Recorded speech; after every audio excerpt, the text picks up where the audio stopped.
Saudara, dalam banyak budaya, anak-anak seringkali tidak dimasukkan dalam hitungan kita. Anak-anak tidak pernah dianggap oleh orang-orang yang merasa diri atau dianggap dewasa. Kenapa? Karena anak-anak mungkin dianggap kurang berpengalaman, kurang punya pengetahuan, tidak seperti orang-orang dewasa yang sudah pemikirannya demikian canggih dan hebat.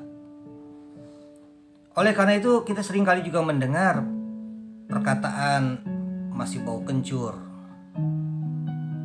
tidak punya pengalaman, dan mungkin kalimat-kalimat yang semacam itu.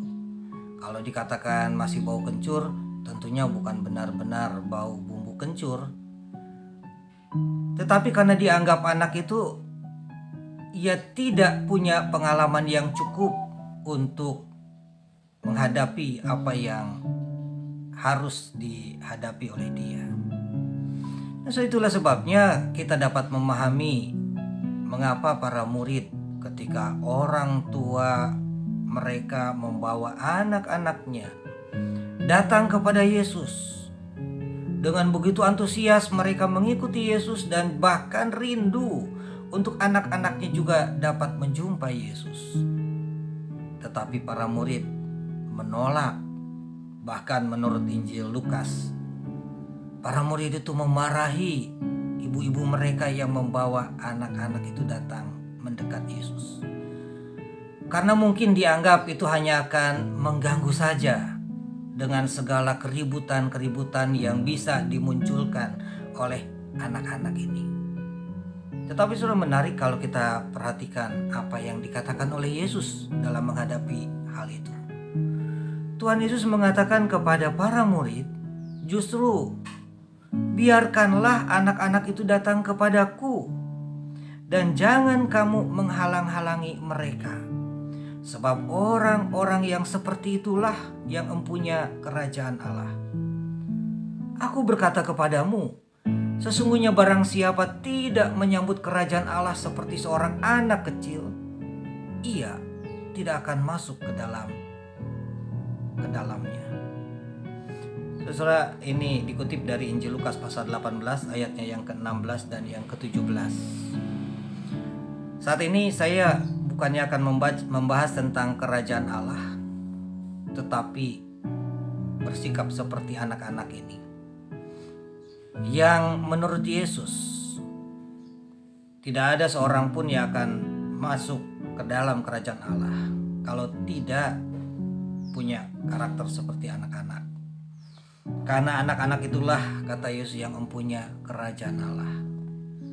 Mengapa anak-anak menjadi contoh yang demikian eksplisit disebutkan oleh Yesus? Saudara, kalau kita melihat anak-anak punya sifat kepolosan, punya sifat ketulusan di dalam kehidupan mereka. Ketika mereka melakukan sesuatu bukan dengan tujuan motif tertentu, terlebih lagi untuk keuntungan dirinya. Mereka melakukan dengan polos, dengan tulus, tanpa mengharapkan imbalan. Dan mereka melakukannya dengan penuh sukacita.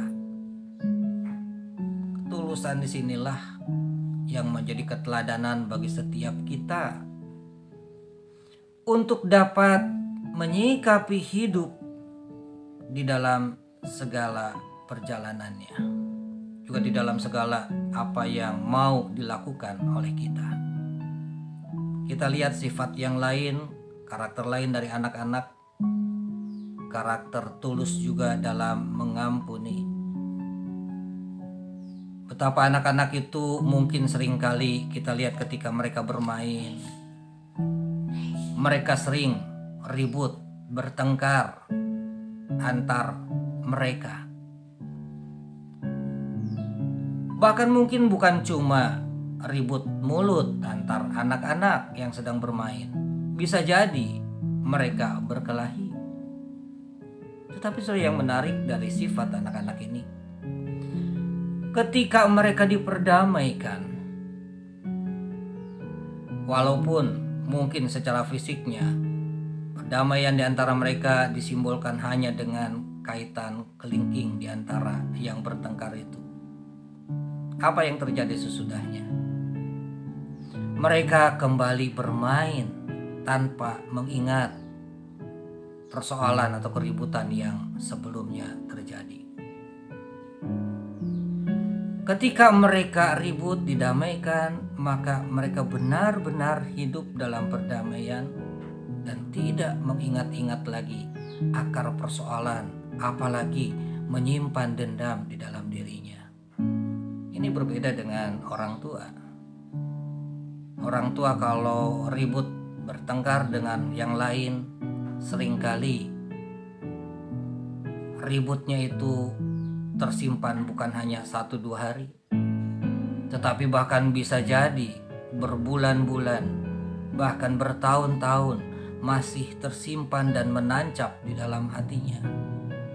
Bahkan bisa jadi dendam muncul dan terus berdiam di dalam hatinya. Itulah sebabnya Tuhan Yesus memakai contoh anak-anak, bahwa merekalah yang mempunyai kerajaan Allah. Karakter ketulusannya, tulus dalam melakukan sesuatu tanpa motif ingin menarik keuntungan buat dirinya, tulus dalam pengampunan sehingga selalu ada di dalam perdamaian dengan semua orang. Bukankah kita juga rindu untuk dapat menjadi hal yang seperti itu? Marilah kita hidup di dalam ketulusan seperti anak-anak hidup dalam ketulusan mereka. Tuhan memberkati.